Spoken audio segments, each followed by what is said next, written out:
Author's note. This is my first creepypasta, so please be nice, smiley face. But constructive criticism would be great. Thank you, and enjoy.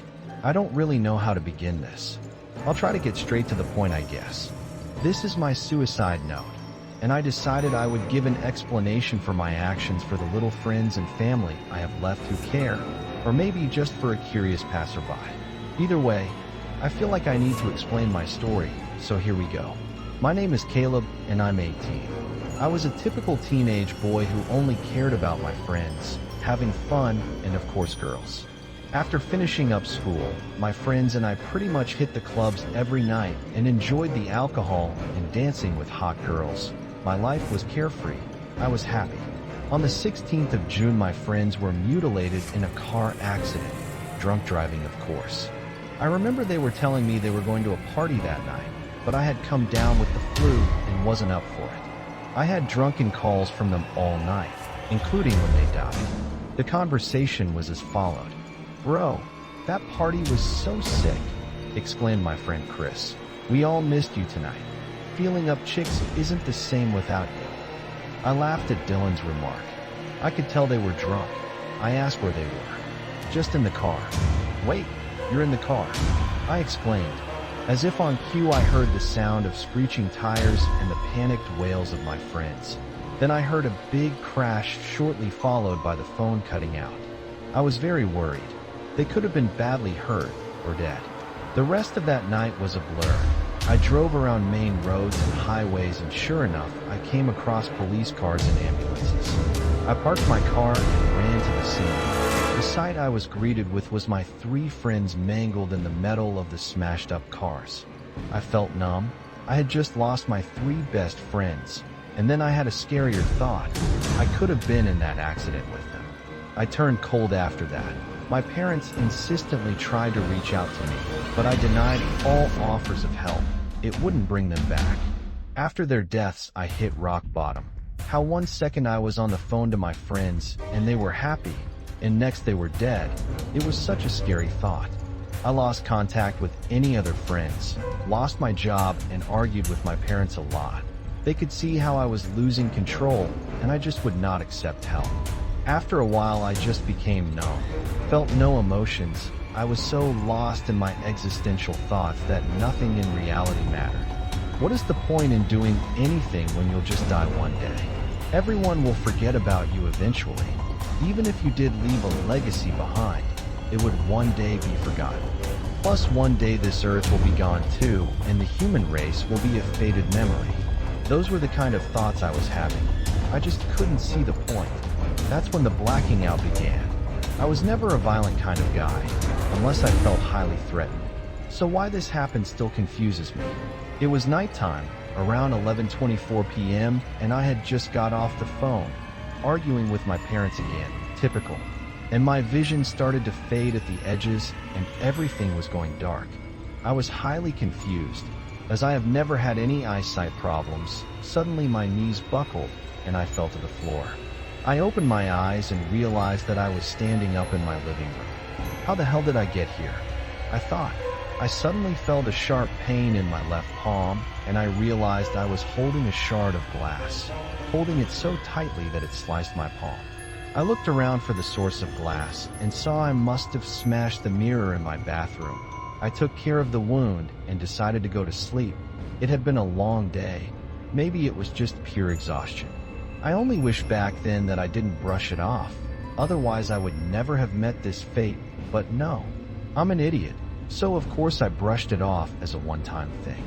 I woke up the next morning and went through my normal, dull routine that had somehow become my life. I had no more occurrences of blacking out, and then I believed it really was just exhaustion, until 2 weeks later.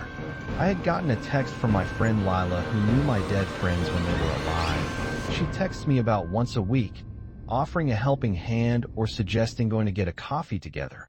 Hell, even just to ask if I was alive and okay. The care she displayed really was nice. The message I got from her was this: "Hey Caleb, I'm around your area and wanted to see if you would like me to swing by your apartment. You don't have to clean up or anything. It'll just be nice to see you smiling-faced. I don't know why, but that day I felt like company with an old friend would be enjoyable. I got back to her almost immediately, confirming that I would like her to visit. Why did I have to feel sociable? Why couldn't I just say no and go back to living, but wishing I wasn't? She got to my apartment around 25 minutes later. I opened the door and she gave me a hug, despite my unkempt appearance. She ended up staying the night, and for once I felt quite happy. She laid on the couch, and I went to my bedroom.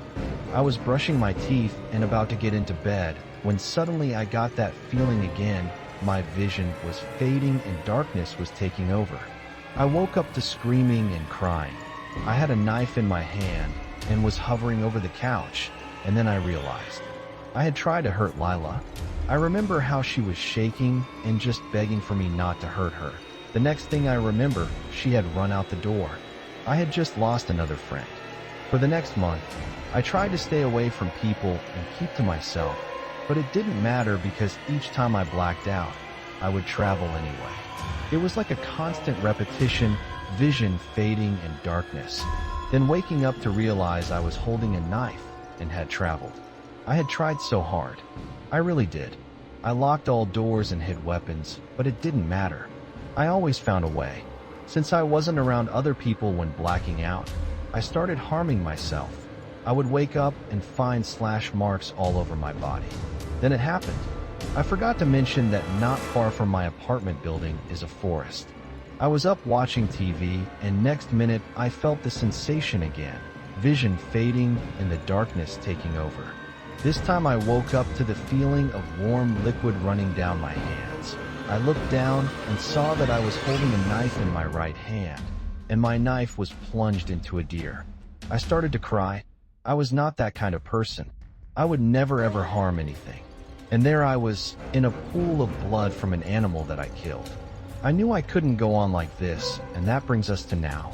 Whatever the hell is happening to me, I can't control it. When I black out, I have no control over my own body. I hate blacking out. It turns me into someone or something that I am not. I'm not a monster, or at least I don't mean to be. I can't keep going on like this. I have to make everyone around me safe, because what if one day I wake up and realize I had murdered someone or slaughtered an entire family?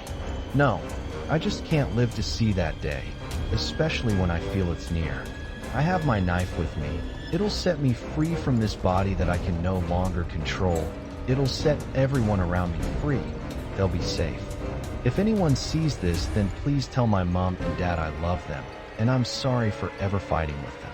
I stabbed the knife straight into my heart, the crimson liquid pouring from the wound. My vision is fading and darkness is taking over. I'm blacking out, but this time, it's for good.